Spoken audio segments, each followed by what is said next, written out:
Long ago, in the times of ancient Greece, philosophers such as Socrates and Plato expanded the minds of men. In modern day, these philosophers have new names. They are Mitch and Dimitri. This is Manthropology. And go. I'm ready. You're ready. Manthropy's ready. Agape Greek Radio's ready. Everyone's ready because it's your favorite time of the week. Whatever time that is, I just know it's your favorite. It's Manthropology. Welcome back, everyone. Thank you for tuning in. Right off the hop, don't forget this thing is on the iTalk Media app. So when you get around to it, please download the thing. Google Play Store, Apple Store, your convenience store, maybe your local Greek convenience. I don't know. I'm sure this thing's global, so it's everywhere. GapiGreekRadio.com, the iTalk Media app. We got the Facebook page. You can listen to us. We're playing every day right now, 8 p.m. As well as 12 a.m. Mountain Time. So for all of you in the East, that is 10 and 2 a.m. And for all of you that are further abroad, I actually can't do that quick of math, but just, you know better than me. Okay. Hey. That's all I have to say. What a great intro. Listen, you sound fantastic. I feel fantastic. What a night last night.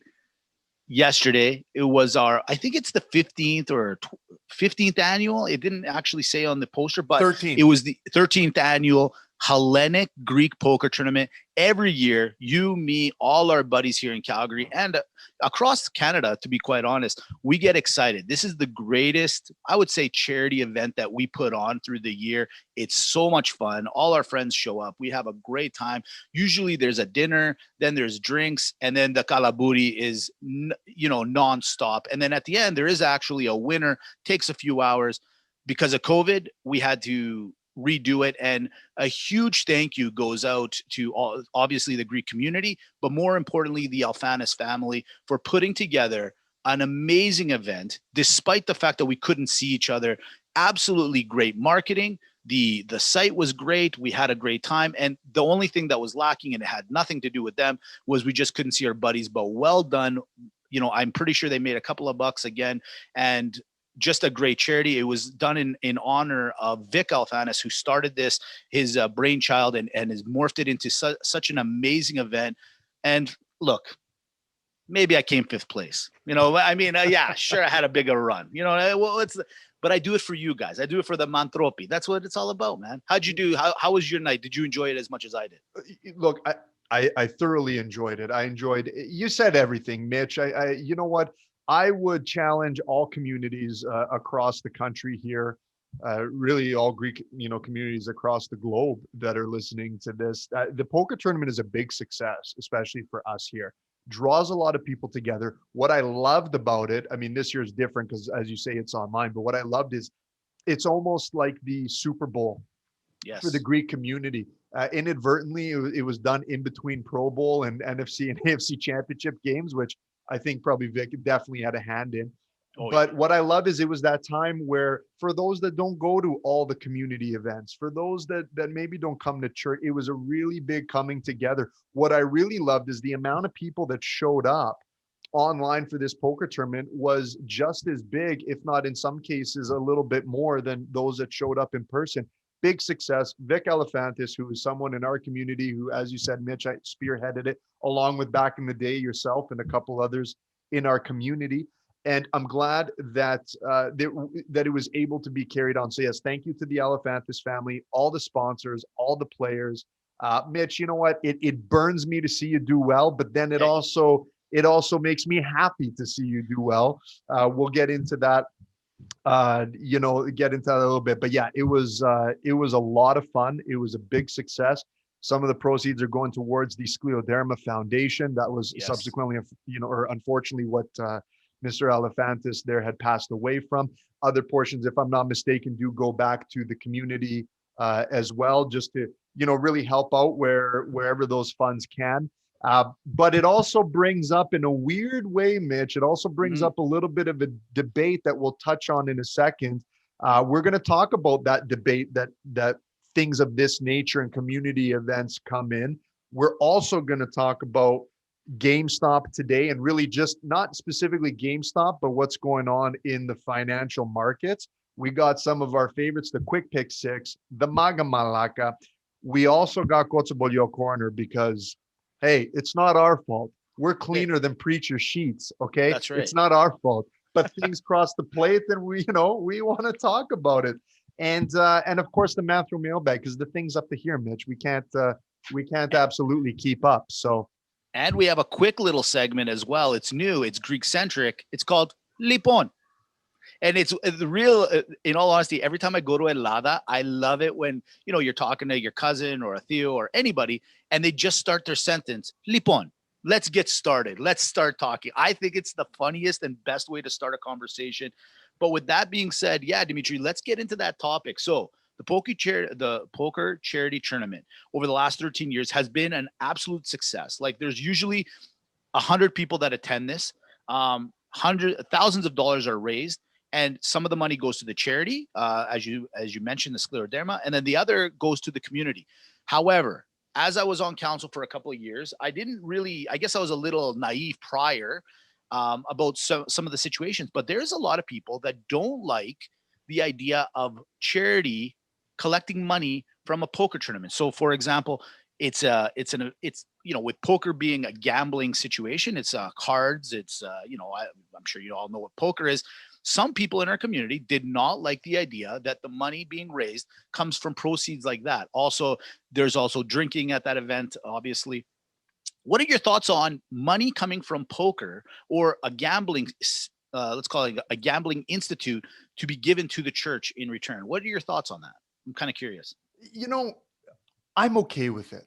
I'm Mhm. 100% okay with it. I mean, I love when people bring up that argument, Mitch, and I know some of those that are against it, and so do you. And it's the most ridiculous thing in the world because a lot of those same people, dare I say, maybe I play hockey with, and I hear the language that they talk, and they're okay with going out for drinks. They're okay with having community parties. They're okay with the Greek nights that we would have where people would leave at 2, 3, 4 in the morning, and really you question whether they were actually taking a cab or keys please home.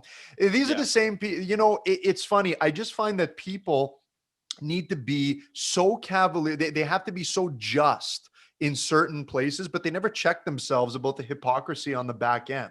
Look, Hmm. I'm a net benefit guy. Okay. Meaning I don't care if it comes from poker. I don't care if a person is a drug dealer and wants to light a couple cadilla. Maybe he's trying to find his way, but Yeah. that money ends up going towards a good cause as well. Okay.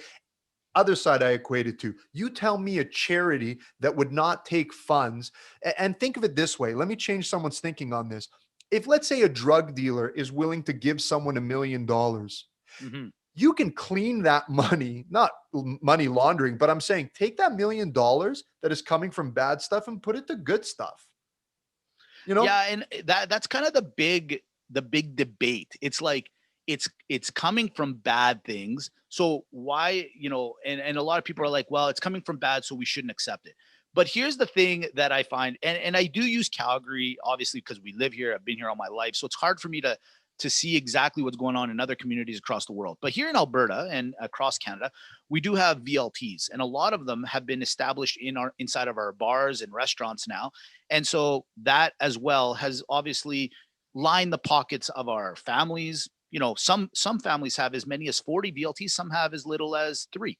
But at the end of the day, it's still extra proceeds. So when my dad, I'll use my example, if my dad goes to church and the plate comes around and my dad pulls out a 20, he'll put it in. But based on some people's theory, my dad should be like, well, actually, in this $20 bill, inside here, $7 of it came from VLT. So can I get some change back?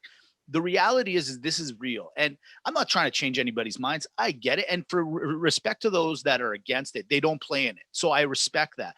But you also got to remember, I I don't care to hear about your thoughts when it comes to your, like, you're allowed to have your opinion, you're allowed to do what you want, but I find it counterproductive when you're against the money that's coming into the church to help put up certain, a staircase or do something else. But then you're mad about how we got it. Which one is it? You're okay with spending it, but you're not okay with how we got it. And that's the 100%, part where, Mitch. and going forward right now, how else are people supposed to, with COVID actually rearing its ugly head, what are we supposed to do? And you know what? Let's get right into it. Let's go into the Koutsompolio corner, because like you and like me, we got a letter in the mail this week from our community. Dimitri, give the people a little thought on this, because I'm curious your thoughts a little bit on it. I'm like so drawn down the middle. I don't know what to do, man. Okay, so ako ti Emata. In this week's Koutsompolio Corner, there's a community here in the country of Canada that is having a little bit of a tit for tat, if you will, with the archdiocese. So, in a Manthropology exclusive, I have in my hands a letter from the Hellenic community. I can't tell you my sources. I can't tell you where it was mailed from. I'm not giving up names. I pay my membership. It came from me from the church. Anyways, Yeah. Koutsompolio is this. Apparently, the community, let's just call it hashtag YYC to keep it, confidential, Mitch. Sure. It's running into some financial hardships because of COVID, lack of attendance. We could go down the rabbit hole, but we're not here to put just theories. There's an issue. There was a margin call, if you will, right? Which actually would be a good segue to the next topics. But there was a bit of a margin of saying, hey, you know what, community members, we need some help. We're kind of falling short. So the community bands together and is able to save the kinotita. Well, the boss, the guys upstairs, they see it. They say, whoa. You guys did pretty good over there. You got to give our taste. You got to trickle up. You're able to pay your bills. I think you should pay all your bills. So now the community says, well, hold on a sec. We can barely pay our bills. We want to pay your bills. So they send a letter out to all the community members saying, hey, should we pay the man or stick it to the man? That's what's good. That's the Koutsompolio, Mitch. Yeah, that's the Koutsompolio.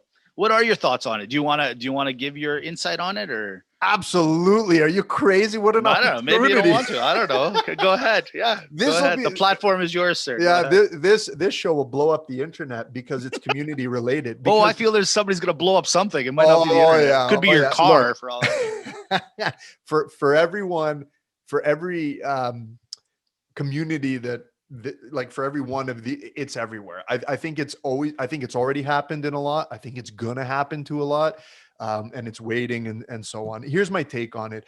I've had time to think. I'm pretty, I get in my head. I get pretty impulsive sometimes. So I'll hear something and I'll give my quick, and then I calm down, and then I'm like, wait, got the other side, and then I kind of listen to people and I hear things and. When I hear something like this going on, Mitch, unfortunately, I kind of got to go down the middle and it's the case where you got to put both people. Like, remember when we got in trouble? So remember, if we were kids and me and you got in trouble, we had to go face our parents, right. And we would tell our story, and you didn't get in trouble exclusively, and neither did I. But our parents sat us both down and gave us xilo in front of one another and said, hey, idiosas, Mazepsu, what are you guys doing? Okay, shame on both of you. I actually think this is what's happening here. My take is this. Both parties are right and both parties are wrong. They're going about it in, honestly, buddy. I'm sorry to say. I don't know but for the Greeks, it's like, okay, you know what? Okay, Mr. Topexi, right? Like, oh. Yeah. And I don't like it from either side. So, you know what? Cut the crap, the both of you, and get to the table and be constructive instead of trying to play the poniro.